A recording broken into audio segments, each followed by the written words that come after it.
So hello everyone, I am Charles K. Mancera, and today I will be discussing to you the cause and the problem of the explosion of the TPC Port Neches plant.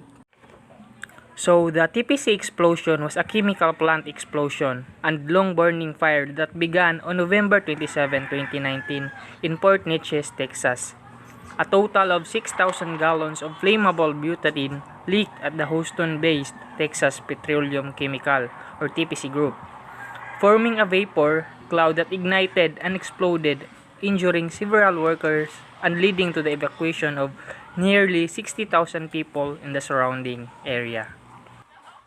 So the statement of the problem is that the explosion was occurred in TPC South unit at its Port Neches facility, which utilizes 1,2,3-butadiene, a highly flammable and highly reactive liquid used in the production of synthetic rubbers and resins that has been classified as carcinogenic to humans via inhalation.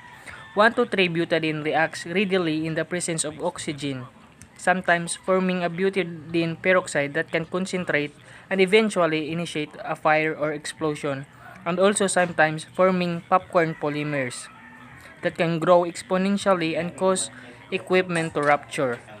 The processing unit involved in the explosion had developed popcorn polymers in the past. So accident description. The accident is in the TPC group and the location is on the Port Neches TX, and the accident occurred on November 27, 2019, and the accident type is explosion and fire. So the main problem of the explosion is when 60,000 gallons of liquid vapor, mostly highly flammable butadiene, escaped from a processing tower. The vapor ignited about 2 minutes later, sparking a fire that would burn for days and destroy much of the facility. According to the Chemical Safety Board, a section of piping became blocked by a build of material known as popcorn polymer nearly 3 months earlier. That blockage likely caused the pipe to rupture, resulting in the release that triggered the blast. So it is surprising how quickly a chemical spill or leak can lead to a significant injury or incident. So here are 5 solutions to avoid this kind of explosion. First is regularly inspect chemical containers on site for leaks or deterioration.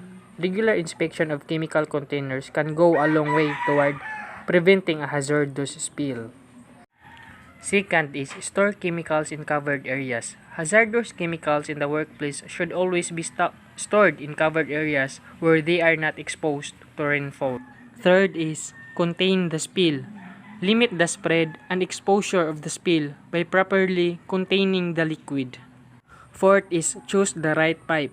You need piping material that can withstand environmental elements.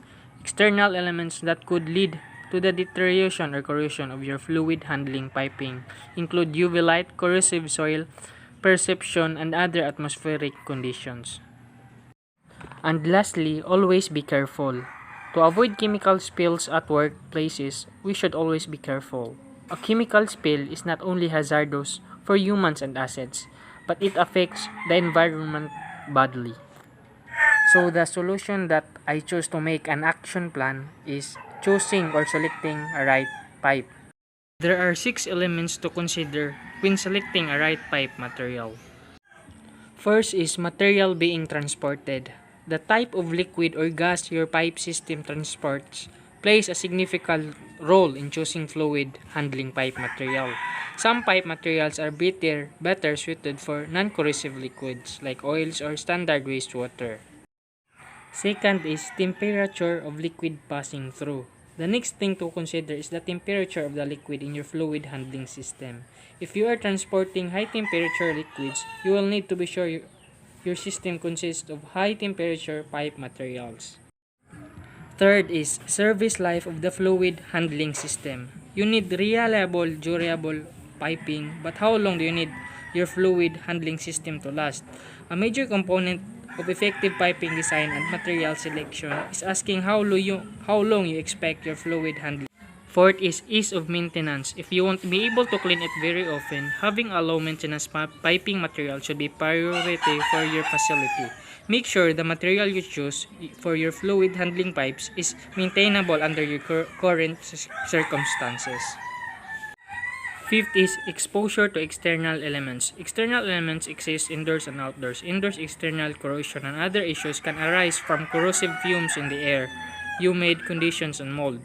Outside poses several threats for external corrosion and damage, including the salt, water, and inclement weather, and more.